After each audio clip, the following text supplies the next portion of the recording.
नमस्कार किसान भाइयों, आप सबका स्वागत है एक और नई वीडियो में। किसान भाइयों, जैसा कि आप सब जानते हैं कि सरसों में फूल आने शुरू हो गए हैं और इसके साथ फलियां बननी भी शुरू हो चुकी है। और जिन खेतों के अंदर हमने खाद और उर्वरकों का सही समय पर सही मात्रा में उपयोग किया था, उनके अंदर जो फसल की ग्रोथ है वो बहुत ही अच्छी हुई है और उसके रिजल्ट आने भी शुरू हो गए हैं। तो किसान भाइयों, आज की वीडियो में हम बात करेंगे कि सरसों में दूसरी सिंचाई हमें कब करनी चाहिए और इसके साथ ही सरसों में आने वाली भयानक बीमारी वाइट रस्ट को कंट्रोल हम किस प्रकार से कर सकते हैं।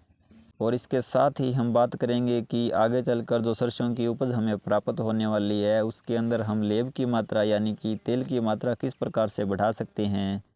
और सबसे मुख्य समस्या जो कि अब आने वाली है, जो कि है पाला मारने की समस्या, उस स्ट्रेस से हमारी फसल को हमें किस प्रकार से बचाना है, इन सब के बारे में हम चर्चा करेंगे इस वीडियो में। तो किसान भाइयों, आप इस वीडियो को पूरा ज़रूर देखें। किसान भाइयों, सबसे पहले बात आती है कि जो सरसों की फसल है उसके अंदर दूसरी सिंचाई हमें कब करनी चाहिए। तो किसान भाइयों, अगर हम दूसरी सिंचाई हमारी फसल के अंदर बिना फसल की कंडीशन देखे कर देते हैं तो जो उत्पादन हमारा बढ़ना चाहिए वो उत्पादन बढ़ने की बजाय घट सकता है।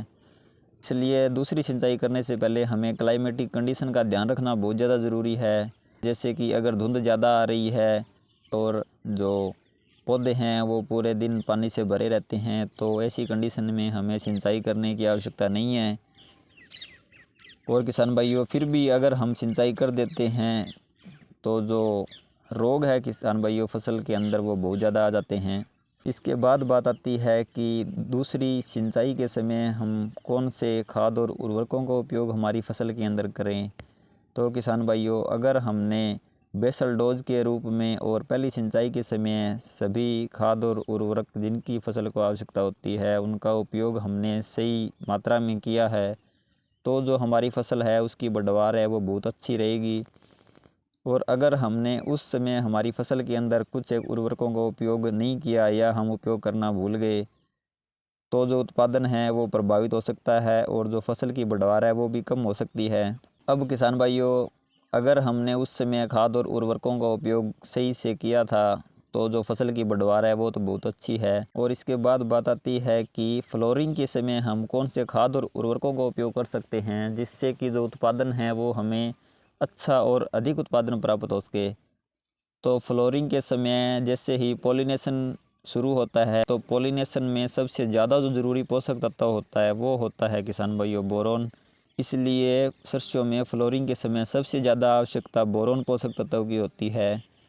और फसल के अंदर आगे चलकर सर्दी की समस्या जो आती है इसे झेलने के लिए जो पोषक तत्व की आवश्यकता होती है वो होती है पोटास की, क्योंकि जो पोटास है वो पौधे के अंदर इम्यूनिटी सिस्टम है इसे बूस्ट करता है। और जो प्रतिकूल वातावरणीय कंडीशन होते हैं जिसमें कि अधिक सर्दी पड़ती है तो उसे सहन करने की क्षमता बढ़ाता है। तो इसलिए इस समय हमें हमारी फसल के अंदर पोटास और बोरोन इन दोनों पोषक तत्वों को देने की बहुत अधिक आवश्यकता है। और इसके साथ अगर हम नाइट्रोजन हमारी फसल को दे पाते हैं तो इसका हमें एक्स्ट्रा बेनिफिट मिलता है।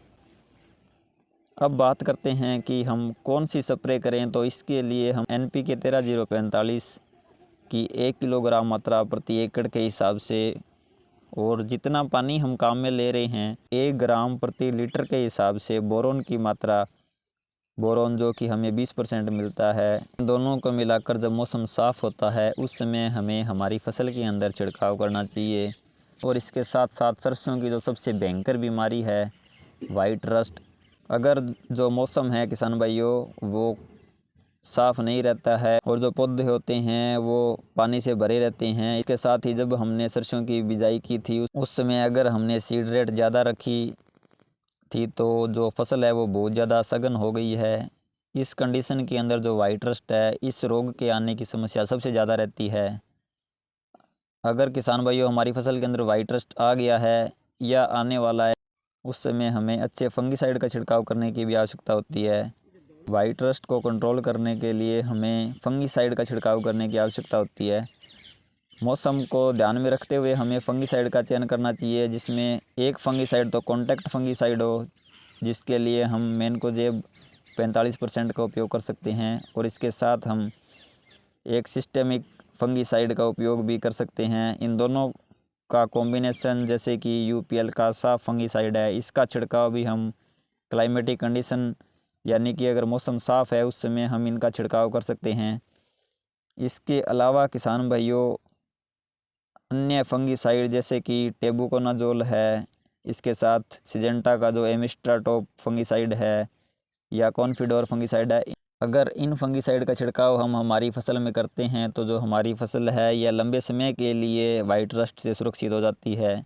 अगर हम फंगीसाइड का उपयोग नहीं करते हैं किसान भाइयों तो आगे चलकर ये जो वाइट रस्ट है इससे जो पौधे की टहनियाँ हैं वो अनियमित आकार की हो जाती है और जो उत्पादन है वो बहुत ज़्यादा प्रभावित होता है। इसलिए हमें फंगीसाइड का उपयोग करने की बहुत अधिक आवश्यकता है।